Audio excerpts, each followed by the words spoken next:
함께 은혜를 나누고자 합니다.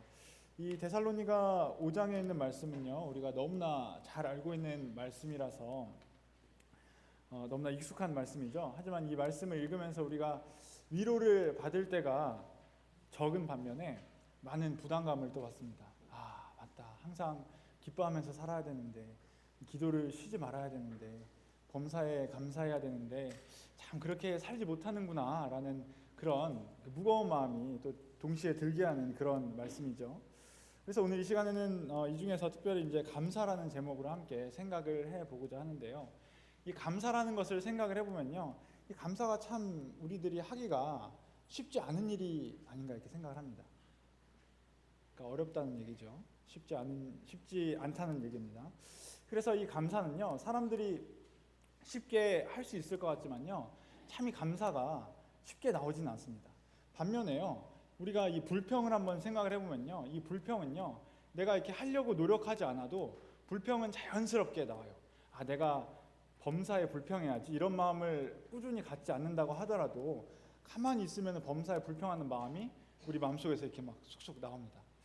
멀리 가지 않고 이제 제 경우를 생각을 해보더라도요, 여름에는요 막 덥다고 불평을 해요. 와, 날씨가 뭐 이렇게 덥냐 하면서 막 불평을 합니다. 겨울이 되면 또 이제 막 춥다고 불평하죠. 뭐 이렇게 날씨가 왜 이렇게 춥지, 추워 죽겠네 하고 불평을 합니다. 그래서 이제 봄 가을에는 그러면 덥지도 않고 춥지도 않으니까 감사할 수 있느냐, 지금은 제가 보니까요, 아, 이렇게 가을처럼 좋은 날씨는 며칠 안 돼 그러면서 또 이제 불평을 하더라고요.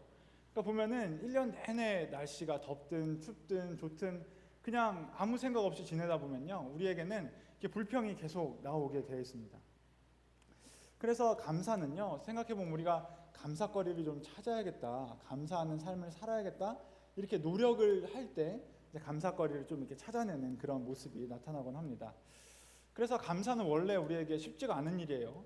그나마 그래도 우리가 감사를 하게 되는 경우가 언제 있나 생각을 해보니까, 이 내가 하는 일대로 일들이 잘 진행될 때, 내가 원하는 것들이 이루어졌을 때, 또 준비했던 것들이 좋은 결과를 얻었을 때, 혹은 어려운 그런 상황에 있었는데 그 문제가 딱 해결되었을 때, 그럴 때 우리는 감사하다라고 이렇게 합니다. 뭐 이 정도도 사실은 칭찬받을 만한 일이지만요, 사실은 그런 감사는 누구든지 할 수 있는 건 아닙니까? 굳이 하나님을 믿지 않는다고 하더라도요, 하나님 믿지 않아도 좋은 일 생기고 누가 나에게 착한 일 해주고 문제를 해결해 주면요, 당연히 감사한 마음을 갖는 것이 사람의 마땅한 도리라는 것이죠.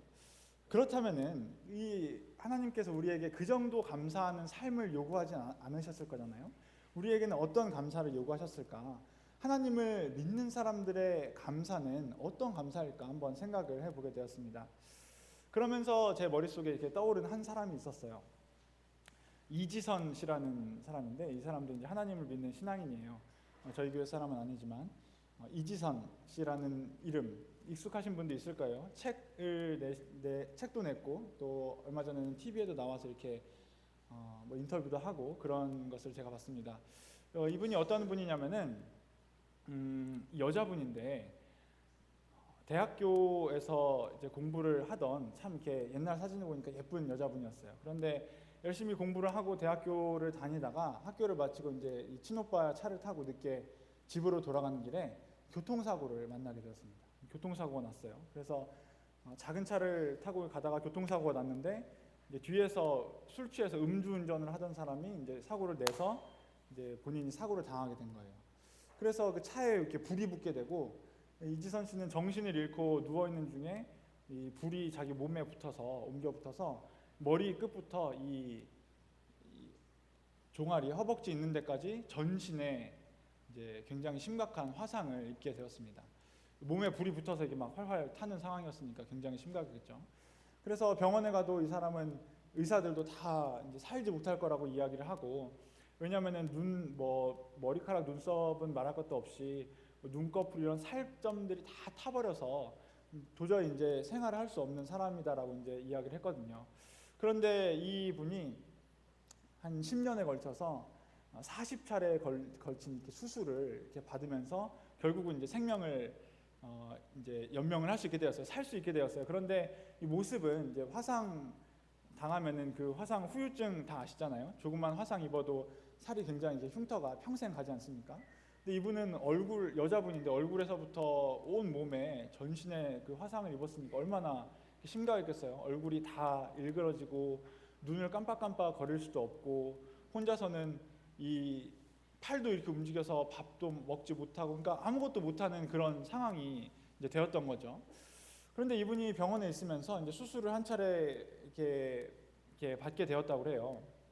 그 굉장히 힘든 수술이었겠죠. 계속 수술을 받는 가운데 힘들었지만은 그래도 자기를 지켜주는 이제 어머니와 그리고 자기가 믿는 하나님을 의지해서 이렇게 견뎌 나가고 있었습니다. 근데 이분이 어느 날 받는 수술 중에 하나가 뭐였냐면은 이 손가락을 수술을 해야 됐는데 이 손가락 끝이 다 이제 신경이 상하고 그러니까 이제 가만히 두면 썩어 들어가는 거예요. 그래서 손가락을 절단을 해야 되는 수술을 했다라고 합니다. 그래서 이 10손가락 중에 이 엄지손가락 2개를 제외하고 이 8개의 손가락 한마디씩을 다 이렇게 잘라내는 수술을 해야 된다라고 의사가 했대요. 여러분 생각해 보세요. 이제 혹시라도 사고를 당해서 손가락 하나만 다쳐도 굉장히 평생에 불편하고 우리가 불쌍하게 생각을 하는데 이 8마디의 손가락을 다 잘라야 된다고 생각을 하세요. 얼마나 이 사람이 절망에 빠졌을까요? 이 가운데 감사할 수 있는 사람이 있을까요? 없을 것 같아요. 그런데 이분이 하는 말이 제가 보니까 참 감동적이었습니다. 이분이 하는 말이 더 자르지 않게 되어서 얼마나 감사한지 모르겠다라고 이야기를 하는 것을 제가 들었습니다. 엄마에게 그랬다라고 그래요. 더 많이 자르지 않아서 참 감사하지라고 이야기를 했다라고 합니다. 그래서요, 이분은 이 수술을 마치고 이 다음에 뭐 일본에도 가고 해외로 가서 막 굉장히 위험한 수술을 많이 하면서 결국은 생명을 이렇게 다시 얻게 되었고 지금은 미국에서 박사과정을 공부하면서 자기보다 더 힘든 사람을 돕기 위해서 공부를 하고 있다라는 그런 소식을 제가 듣고 이 감사의 힘이 얼마나 큰가에 대해서 다시 한번 깨닫게 되었습니다. 이 감사의 힘은요, 지금 이 내가 당하고 있는 현실에서의 고통을 잊게 해줄 뿐만 아니라요, 또 자신의 삶을 굉장히 윤택하게 만들어줍니다. 절망의 구덩이에서 삶을 이제 마치고 싶다라는 그런 상황 속에서도요, 그 생명을 다시 끌어올려서 다시 새로운 힘을 얻게 하고 또 그 삶이 자신의 삶뿐만 아니라 다른 사람을 위해서까지 살 수 있게 해주는 이런 윤택한 삶을 만들어주는 그런 역할을 한다는 것이죠. 그리고 이 감사는요, 이런 나에게뿐만 아니라 다른 사람에게까지 영향을 끼쳐서요, 나의 감사를 듣는 사람들을 힘이 나게 합니다. 그래서 어떻게 우리가 이렇게 이런 어려운 상황 속에서 감사를 할 수 있느냐? 저는 이 이지선 씨의 감사가 사실은 가족들에 대한 사랑도 있지만은 하나님에 대한 믿음이 없이는 불가능하다라고 생각을 했습니다. 그래서 이 신앙인의 감사는요, 하나님을 믿는 사람들의 감사는요, 이 상황을 초월하는 감사가 아닌가 그렇게 생각을 합니다. 오늘의 말씀 가운데서도요, 감사를 하는데 범사에 감사하라라고 말씀을 하시죠. 어떻게 우리가 범사에 감사를 할 수가 있을까? 이것이 그리스도 예수 안에서 우리를 향하신 하나님의 뜻이다라고 말씀을 했는데 이렇게 사는 것이 우리에게 마땅한 삶인데 어떻게 우리가 이렇게 감사하는 삶을 살 수가 있을까요? 그래서 우리는 하나님에 대한 믿음을 가져야 된다라고 생각을 합니다. 어떤 믿음일까요? 우리가 어떤 믿음을 가져야지 하나님께 대한 어떤 믿음을 가져야지 감사하는 삶을 살 수가 있을까요? 여러 종류에서 생각을 해볼 수 있겠지만은 이 천지를 만드신 전능하신 하나님께서 이 세상의 모든 일들을 주관하고 계실 뿐만 아니라 지금 나의 삶의 모든 순간도 이렇게 이끌어가고 계신다, 보호하고 계신다라는 그런 믿음이 우리에게 있어야 되지 않을까 생각을 합니다. 이런 우리가 믿음을 갖게 되었을 때 나의 삶이 변하는 것뿐만 아니라요, 우리 주변까지 변화시킬 수 있는 좋은 영향을 끼칠 수 있는 그런 사람이 될 수 있으리라 생각을 합니다. 그래서 이 시간에 성경에서요, 이 감사라는 단어가 도대체 언제 쓰였는가, 어느 상황에서 누가 감사를 했는가 한번 살펴봄을 통해서 우리가 이런 상황 속에서 감사를 할 수 있을까? 우리도 이런 상황 속에서 감사를 할 수 있어야겠다라는 그런 교훈을 이렇게 생각을 해보고자 합니다. 성경에 보면은 감사라는 단어가 많이 등장을 하지만요, 이 시간에는 특별히 성경 속에서 두 인물의 감사에 대해서 생각을 해보려고 합니다. 첫 번째 인물은요, 바로 우리 예수님이신데요. 예수님께서 직접 감사하다라는 말씀을 표현하신 그 경우가 어디에 있었는지 한번 찾아보도록 하시겠습니다. 마태복음 15장 36절에 있는 말씀 함께 찾아보시겠습니다. 마태복음 15장 36절.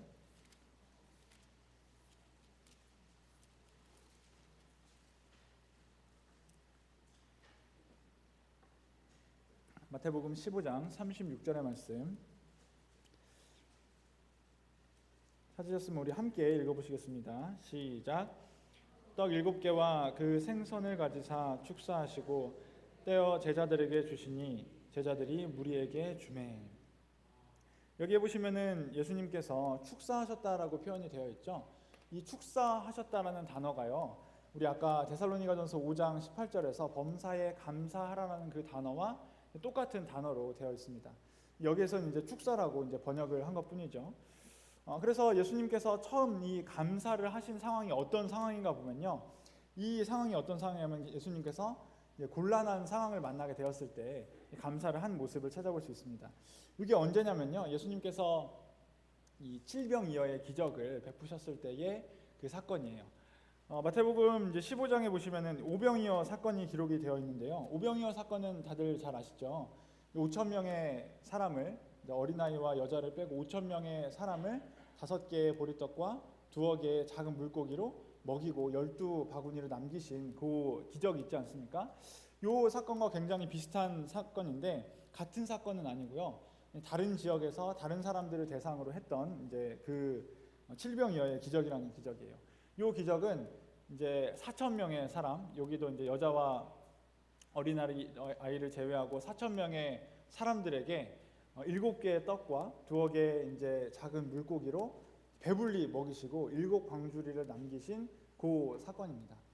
근데 동일하게 예수님이 이 상황 가운데 만나신 그 환경은요, 이제 어려움을 이제 직면한 상황이었어요. 내 앞에는 수천 명의 사람들이 있고 어린아이와 이제 여자까지 쳤으면은 이제 훨씬 많았겠죠. 10,000명 이상 되는 사람이 있었을 거라고 생각을 합니다. 10,000명이나 되는 굉장히 많은 사람들이 있고, 이 사람은 자신의 말씀을 듣기 위해서 며칠길 동안 자신을 따라다닌 상황이고, 그리고 이제 먹을 것이 떨어졌고 이제는 이제 가야 되는 상황인데 그냥 돌려보내게 되면은 굶주려서 길가에서 쓰러져 죽을지도 모르는 그런 상황이 되었습니다. 그래서 예수님께서는요, 지금 이 수많은 사람들을 이제 말씀으로써 영적으로 먹이셨으니까 이제 육신적인 것 또한 이제 채워주실 그런 필요성이 있으셨던 그런 상황이었어요. 먹을 것이 없는 사람들에게 육신적으로 먹을 것을 이제 해결해 줘야 되는 그런 상황을 만나게 되신 거죠. 그래서 이 오병이어 사건에도 기록이 되어 있지만은 예수님의 제자는 이 문제를 해결하기 위해서 돈 1,000,000원이 듭니다라고 계산을 순식간에 해내는 것을 볼 수 있습니다. 이 문제를 해결하려면요, 우리에게 적어도 돈 1,000,000원이 있어야지 이 문제를 해결할 수 있습니다라고 이제 평가를 할 정도로 큰 문제였다라는 거예요. 자, 여러분들 이제 생각을 해보시면요, 똑같은 상황을 우리가 만날 수는 없지만은 우리 앞에 갑자기 돈 1,000,000원이 필요한 사건이 딱 생겼다라고 한번 생각을 해보세요. 기분이 어떨까요? 그 일은 갑자기 병이 생겼을 수도 있고 어떤 문제를 해결해야 될 수도 있고 사업상의 어려움이 생겼을 수도 있겠죠. 여러 가지 상황이 있을 수 있지만은 돈 1,000,000원이 갑자기 필요한 상황이다라고 한다면은 적은 문제는 절대 아닐 거라고 생각을 합니다. 이 상황에서 우리가 어떨까요? 나에게 한 돈 2,000,000원 있으면 감사할 수 있겠죠. 하지만 예수님께는 그것마저도 없는 상황이었어요. 나에게는 문제를 해결할 수 없는 그런 상황이었다는 것이죠. 나에게는 힘이 없는데, 나에게는 그 문제를 해결할 수가 없는데 큰 문제가 발생되었을 때 우리의 마음은 어떨까요? 덜컥 겁이 나겠죠. 두려움이 생기겠죠. 이 문제를 어디 가서 해결해야 되냐 우왕좌왕하게 되겠죠. 하지만 예수님께서 이때 어떤 반응을 보이셨느냐 하면요, 그 적은 것, 지금 상황에는 전혀 도움이 되지 않을 것처럼 보이는 7개의 떡 그리고 2마리의 생선, 정말 이 작은 것, 하지만 하나님께서 나에게 허락하신 그것을 지고요, 이 많은 사람들 앞에서 하나님께 감사를 드리는 것을 우리가 볼 수 있습니다. 그래서 예수님께서 말씀하신 이 말씀이요, 36절에 떡 7개와 그 생선을 가져사 축사하시고 감사 기도를 하신 것이 예수님의 반응이었다는 것이죠. 예수님께서 이 감사 기도를 드린 상황을 보면요, 문제가 해결된 상황도 아니었고요. 이제 해결책을 떠올린 그런 상황도 아니었어요. 갑자기 많은 떡과 이제 고기들이 생겨난 그런 상황도 아니었고, 기적이 일어나기 이전 상황이었다는 거예요. 여전히 사람들은 내 앞에서 배고프다라고 이렇게 배고픔을 호소하고 있고, 문제는 해결되지 않고 상황이 나아질 기미는 보이지 않았지만은, 하나님께서 나에게 허락하신 작은 것을 가지고 하나님께서 능력을 보이실 거라는 믿음을 가지고 그 앞에서 감사를 하셨다는 것입니다. 그래서 우리가 이 첫 번째 상황에서 볼 수 있는 감사는요, 이 곤란한 상황 앞에서 감사의 모습입니다. 우리가 이렇게 어려운 상황을 만나게 되었을 때, 곤란한 상황을 겪게 되었을 때 우리는 어떠해야 할까를 한번 생각을 해보게 됩니다.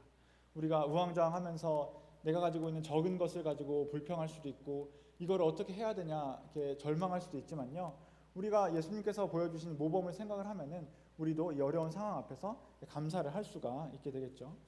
그래서 이 예수님께서 보여주신 감사는요, 현재 상황을 초월한 그런 감사였습니다. 두 번째로 예수님께서 감사하다라고 표현하신 부분이 요한복음 11장에 기록이 되어 있습니다. 요한복음 11장 41절의 말씀 찾아보시겠습니다. 요한복음 11장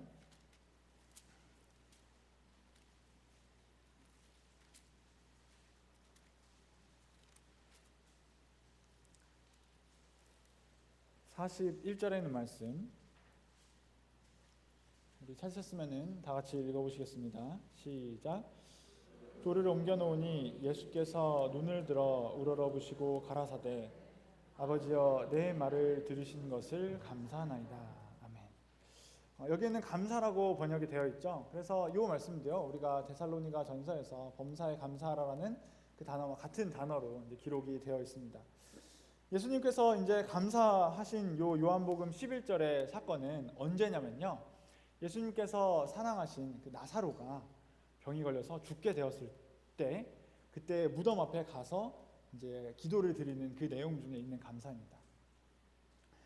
그래서 예수님께서 이 두 번째로 하신 감사는요, 언제 드린 감사냐면요, 슬픔 앞에서 드린 감사라는 거예요. 마르다와 마리아의 이 오빠인 이 나사로가 이제 병이 걸려서 죽게 되었습니다. 그리고 예수님께서는 이 소식을 들으시고 이제 나사로가 있는 마을로 가게 되셨죠. 하지만 예수님께서 도착하신 때는 이미 나사로가 죽어서 무덤에 장사된 지 사흘이 지난 그런 시점이었습니다. 그래서 예수님께서 그 눈물을 흘리는 그 통분이 여기는 사람들을 보시고 안타까워서 눈물을 흘리시면서 그 무덤에 돌을 치우라고 하지 않습니까? 그러니까 이 마르다가 이미 사흘이 지나서 냄새가 납니다라고 합니다. 하지만 예수님께서는 그 앞에서 이 감사의 기도를 드렸다는 것이죠. 아버지여 내 말을 들으신 것을 감사하나이다. 예수님께서는요, 이 지금 상황이 기쁜 상황이 절대 아니었죠. 사랑하는 사람이 이제 이렇게 죽게 된 그런 상황이었습니다. 사랑하는 사람이 이렇게 죽게 된 상황은 모든 사람에게 이렇게 슬픈 상황 아니겠습니까? 그래서 절대로 이 상황은 예수님께 기쁜 상황도 아니었고요. 그리고 아직 나사로가 깨어나기 이전이었어요. 이 문제가 해결되기도 전이었다라는 거예요. 그런데 예수님께서는요, 이 상황 가운데에서 하나님께 기도를 드리시기를 감사합니다라고 기도를 드렸다는 것이죠. 우리도 이 슬픈 상황을 굉장히 많이 만나지 않습니까? 그런데 우리가 이런 슬픈 상황 가운데서도 이런 감사를 드릴 수가 있을까요? 물론 쉽지는 않겠죠. 하지만 우리가 이 하나님께서 주시는 이 위로를 받는다면, 그리고 그 뒤에 영원한 삶에 대한 소망을 갖는다라면, 예수님께서 나를 위로해 주시고 이 상황을 해결해 주실 거다라는 그런 믿음을 갖는다라면, 지금의 슬픔이 나에게는 나중에 기쁨이 될 것이다라는 그런 소망을 가지게 된다면은, 우리는 그런 어려운 상황 속에서도, 힘든 상황 속에서도 감사를 할 수 있는 마음을 가질 수가 있는 것입니다. 그래서 예수님께서 두 번째로 우리에게 보여주신 감사의 모범은요, 슬픈 상황 가운데서 감사를 하셨다는 것이죠. 세 번째로 예수님의 이 감사를 살펴보면요, 누가복음 22장에 기록이 되어 있습니다.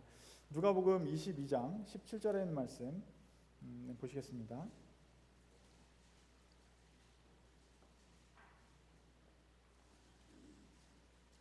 누가복음 22장 17절 말씀 찾으셨으면 우리 다 같이 한번 읽어보시겠습니다. 시작.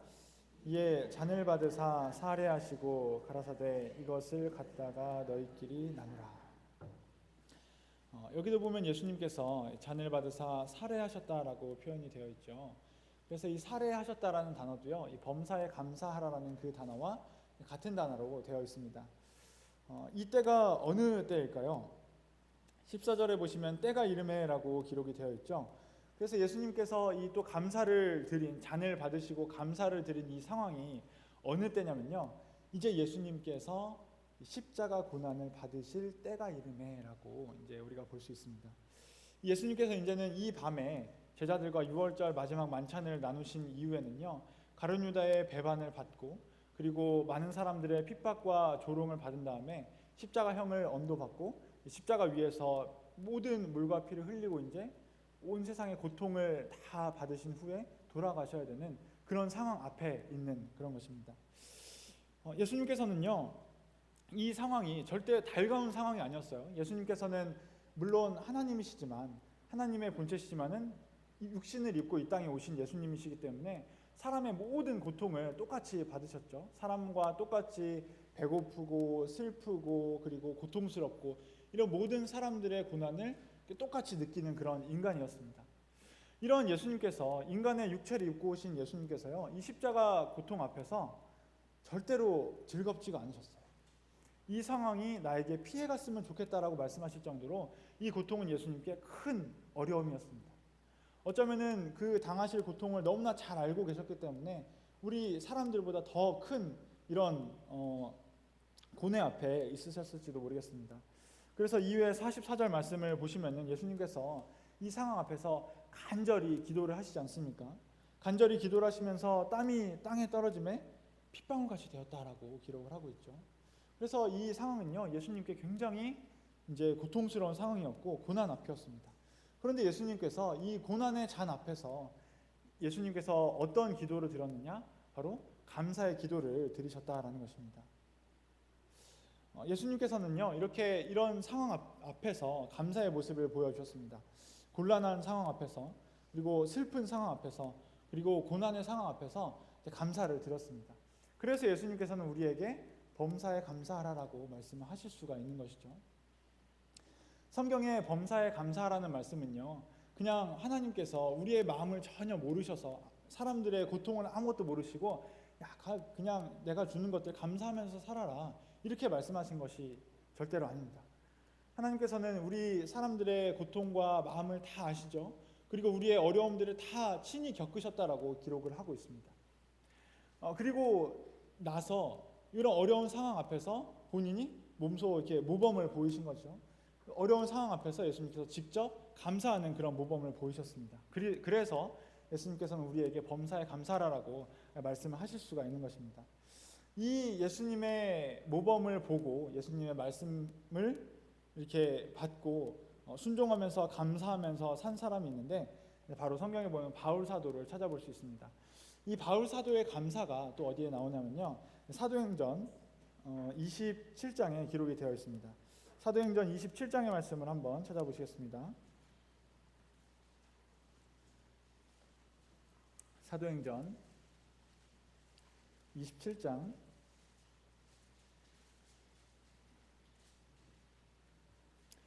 35절 말씀. 사도행전 27장 35절 말씀. 찾으셨으면 우리 다 같이 읽어보시겠습니다. 시작. 떡을 가져다가 모든 사람 앞에서 하나님께 축사하고 떼어 먹기를 시작하매.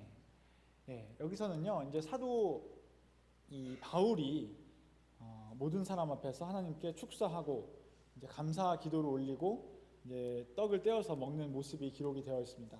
이 축사도 아까 우리 데살로니가전서 5장에 나온 말씀과 같이 이제 감사와 사실 같은 단어예요. 여러 우리 단어로 이제 한국말로는 번역이 되어 있지만 사실은 똑같이 감사를 했다라는 그런 의미입니다. 그래서 이 사도 바울이 하나님 앞에서 감사 기도를 드렸던 이 상황이 어떤 상황인가 또 살펴보면요, 또 전혀 감사를 드릴 수 있는 상황이 아니었어요. 이 사도 바울이 이제 3차 전도 여행까지 마치고 예루살렘으로 돌아오게 됩니다. 그런데 이 사도 바울을 기다리고 있던 것은 이제 죄수의 신분으로서 로마에 끌려가게 되는 그런 이제 마지막 여행이 자신을 기다리고 있었죠. 그래서 사도 바울은 예루살렘에서 이제 체포가 되어서 죄인의 신분이 됩니다. 그리고 거기서 이제 구류가 당하게 되죠. 하지만 거기서 이제 죄를 전혀 찾아볼 수 없었기 때문에 바울은 가이사에게 호소하게 되고 결국은 이제 로마로 가게 됩니다. 그래서 로마로 가게 되었을 때 이제 만난 상황인데, 배를 타고 이탈리아로 가는 중에 풍랑을 만나게 됩니다. 평안하게 갔으면 좋은데 그 가운데 풍랑을 만나게 돼서, 굉장히 심한 풍랑을 만나게 돼서 보름 동안 별도 보이지 않고 먹지도 못하는 그런 심각한 상황에 처하게 됩니다. 배 안에 있는 사람들이 배 안에 있는 기구를 버리고 먹을 것을 버리고 자신이 가지고 있는 모든 것들을 버리고 먹지 못하고 목숨만 이제 구걸을 하게 되는 그런 상황이었어요. 그래서 이 말씀을 보면요, 이제 보름이 지났을 때에 이제 사도 바울이 이제 당하게 된 그런 상황입니다. 그때 사도 바울은 하나님께서 네가 죽지 않고 로마로 갈 것이다라는 그런 이제 말씀을 받게 되고, 너와 함께 있는 사람들도 죽지 않을 것이다라는 그런 말씀을 이제 듣게 됩니다. 그래서 사도 바울은 이제 사람들에게 지금까지 우리가 보름 동안 이렇게 헤맸고 풍랑 속에서 죽을 고비를 넘겼지만 우리는 죽지 않을 것입니다 라고 확신을 이렇게 시키면서, 이제 지금까지 우리가 15일 동안 먹지도 못하고 이렇게 배 가운데 있었는데 이제 우리가 먹고 힘을 내서 이제 내일이면 우리가 살게 될 것입니다 라고 이야기를 하면서 떡을 떼면서 감사 기도를 드리는 그런 상황이에요.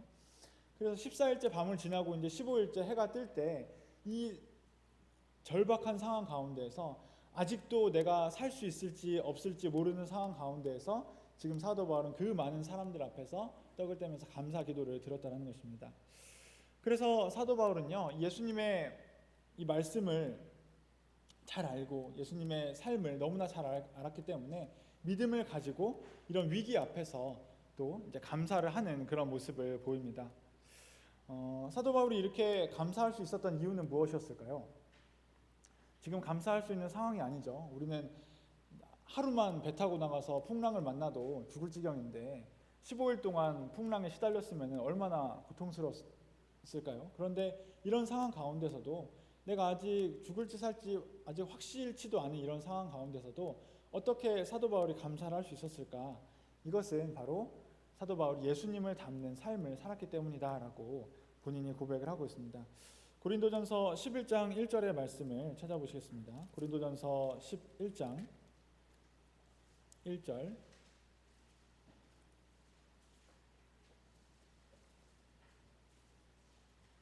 고린도전서 11장 1절 함께 읽겠습니다. 시작.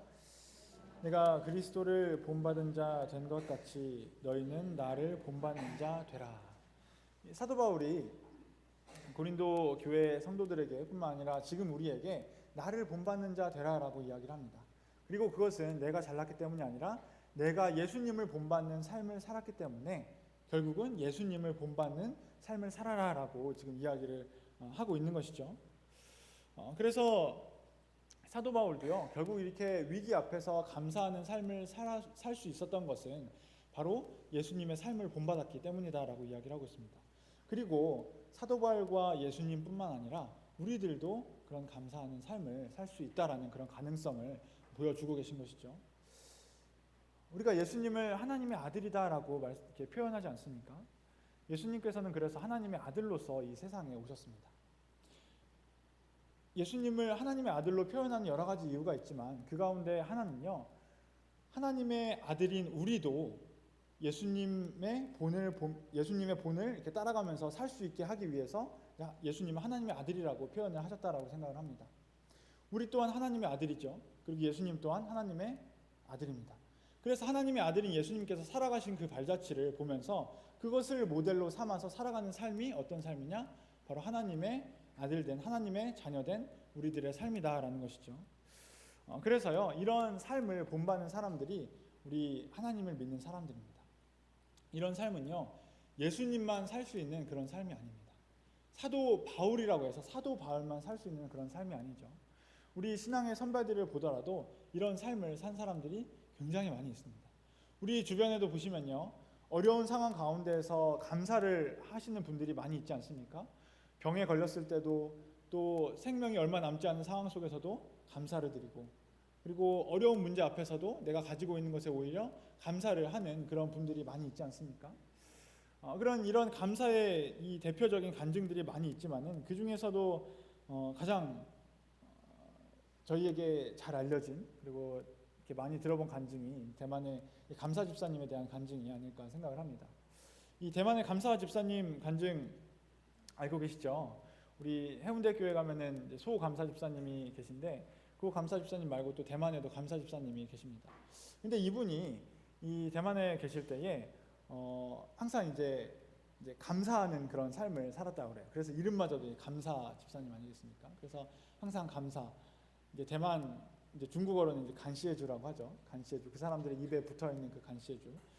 그래서 이 간시에주를 항상 입에 달고 사셨는데, 어느 날은 이제 사순도 목사님이 감사 집사님 계신 교회를 방문을 이제 하셨을 때였습니다.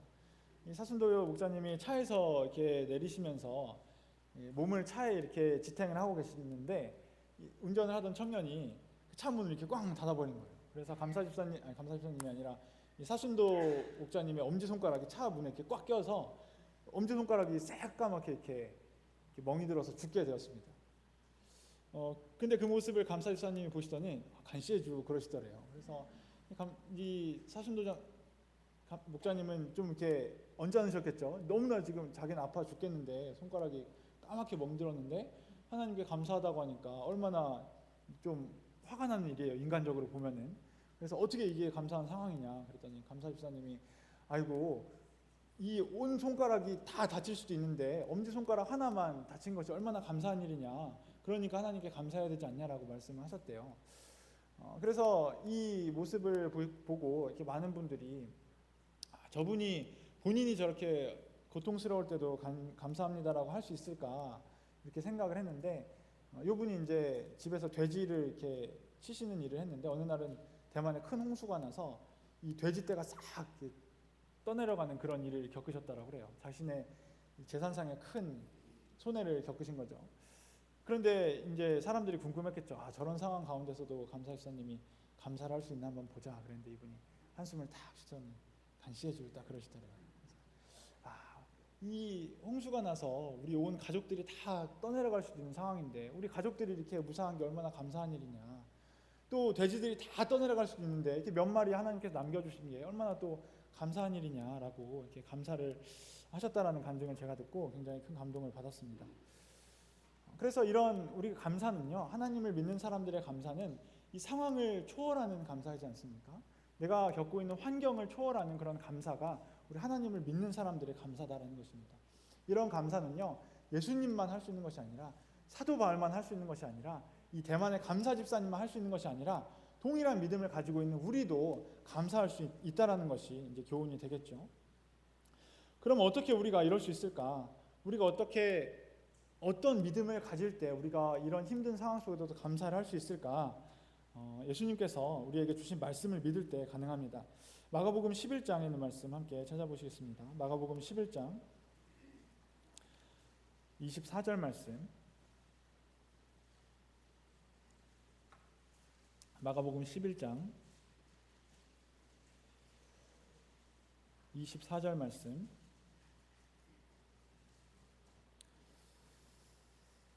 함께 읽으시겠습니다. 시작. 그러므로 내가 너희에게 말하노니 무엇이든지 기도하고 구하는 것은 받은 줄로 믿으라. 그리하면 너희에게 그대로 되리라. 아멘. 이 약속은 어떤 약속입니까?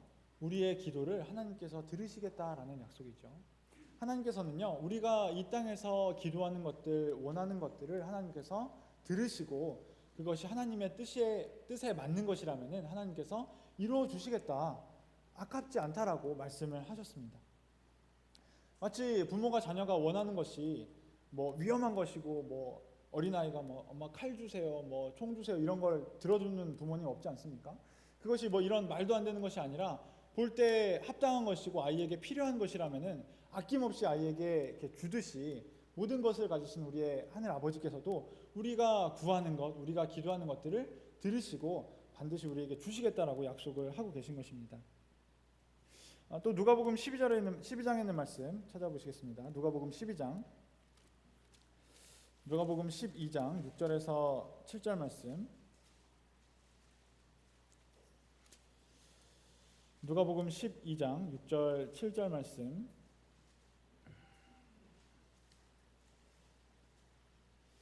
참새 5이 아사리온 2에 팔리는 것이 아니냐. 그러나 하나님 앞에는 그 하나라도 잊어버리시는 바 되지 아니하는도다.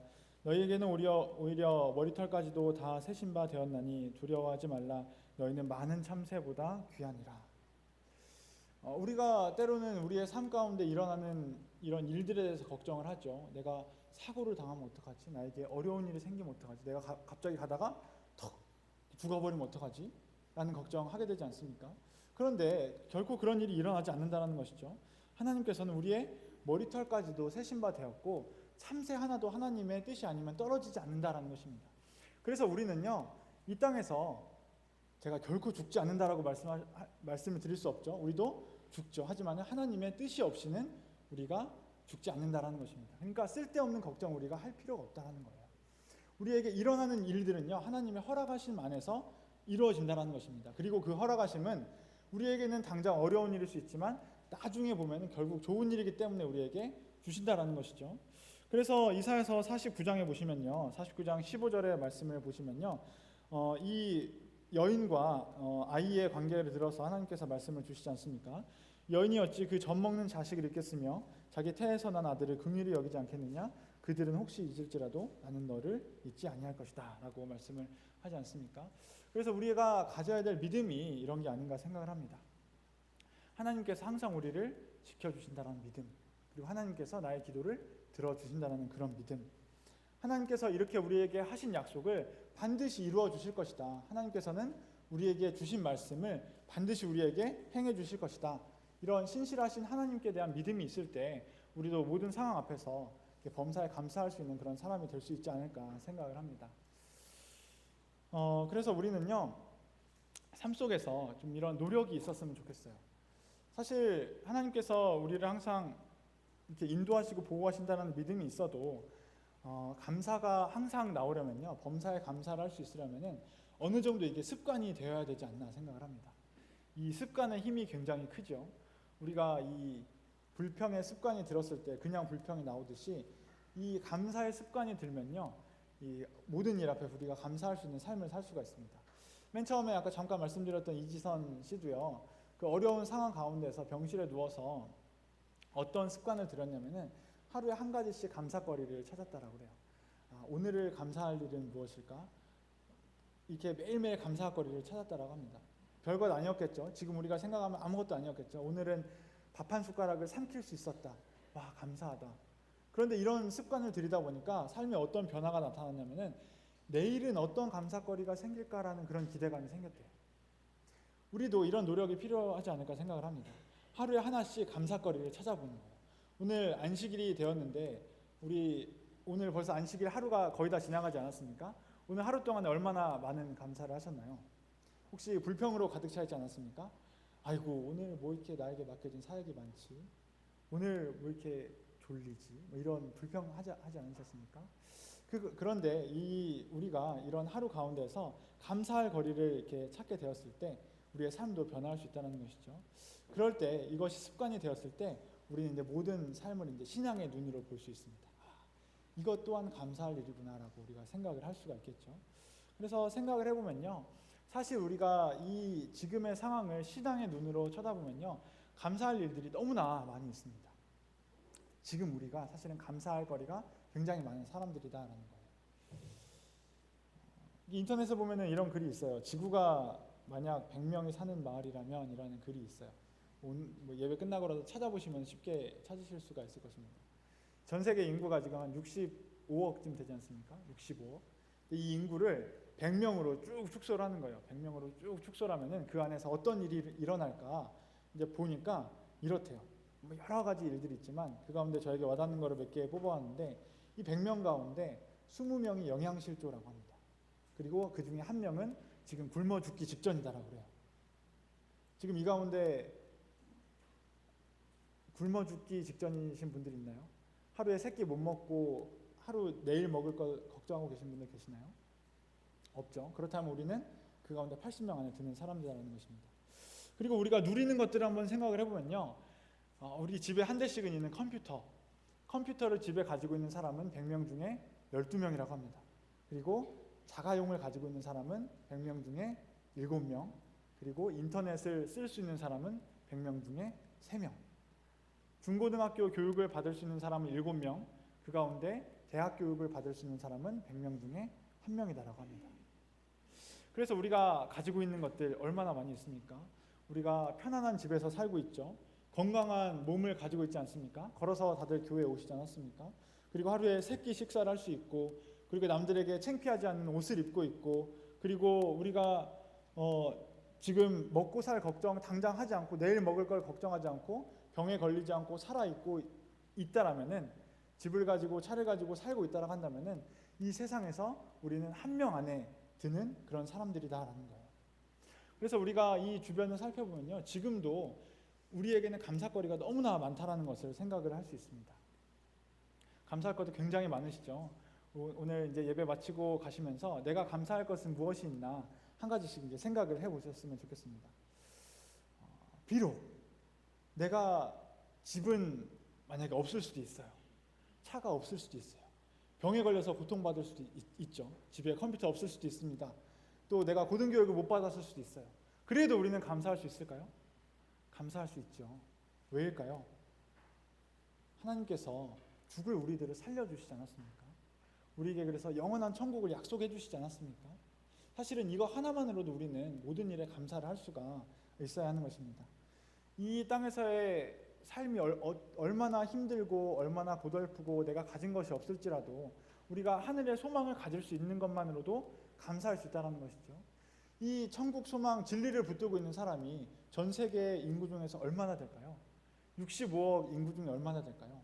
아마 100명의 마을로 놓고 보면요, 한 0.1명도 되지 않을 거예요. 그런 사람들이 우리다라는 것이죠. 얼마나 감사한 일입니까? 그래서 우리는 이런 얼마나 힘든 상황이 닥칠지라도 범사에 감사할 수 있는 사람이 될 수 있는 것입니다. 하늘에 대한 소망이 있기 때문이죠. 성경에 소망이라는 단어를 제가 이렇게 찾아보니까요, 소망 굉장히 많이 등장을 합니다. 그런데 성경에 어디에서 소망이 가장 많이 등장을 하는가 찾아보니까 어딜 것 같으세요? 성경의 어느 책에 소망이라는 단어가 제일 많이 등장할까요? 아시는 분 계시네요. 욥기서에 소망이 가장 많이 등장을 하더라고요. 욥기서 어떤 책인지 아시죠? 1장부터 42장 끝날 때까지 계속 고통받다가 끝에서 이제 그 고통이 해결되는 그 내용 아닙니까? 세상의 모든 사람의 고통 다 겪은 고통이 기록되는 책이 욥기서 아닙니까? 그런데 참 아이러니하게 그 욥기서 안에 소망이라는 단어가 가장 많이 기록이 되어 있다는 것입니다. 그래서 어쩌면 우리가 이 세상에서 당하는 어려움이나 고난 같은 것도요, 우리가 더 큰 소망을 가지게 해주는 그런 것이 아닐까 생각을 합니다. 그래서 우리는 그런 상황 앞에서도 또 감사할 수 있다라고 이야기를 할 수 있는 것이죠. 원하옵기는 우리 모두가 이런 감사의 삶을 살 수 있으면 좋겠습니다. 감사는요, 나의 삶을 변화시킬 뿐만 아니라 우리 주변에 있는 삶을 변화시키고요, 우리 교회의 공동체를 변화시키고요, 그리고 모든 이 세상을 변화시킬 수가 있습니다. 불평은 아무것도 변화시키지 못해요. 가정에서도 한번 생각해 보세요. 감사가 삶을 변화시키나 불평이 삶을 변화시키나. 아침밥 아내가 차려줬을 때 아유 국은 왜 이렇게 짜나, 반찬은 왜 이렇게 없어, 불평했을 때 다음날 반찬이 이렇게 진수성찬이 되던가요? 아니라는 것 아시죠? 차려준 반찬 앞에서 감사하다 고맙다고 할 때 그거 더 이제 다음날 풍성한 음식이 올라오지 않습니까? 제가 그것을 체험을 하고 있습니다. 그래서 감사에는 정말로 이렇게 큰 힘이 있다는 것을 알 수 있습니다. 감사의 삶을 살면요, 우리의 삶이 변화하고, 그리고 이것이 우리를 향하신 하나님의 뜻이다라고 하나님께서 말씀하셨습니다. 원하옵기는 우리 모두가 이런 하나님의 뜻을 이루면서 살아갈 수 있는 저희 모두가 될 수 있기를 바랍니다. 묵도하심으로 말씀을 마치겠습니다.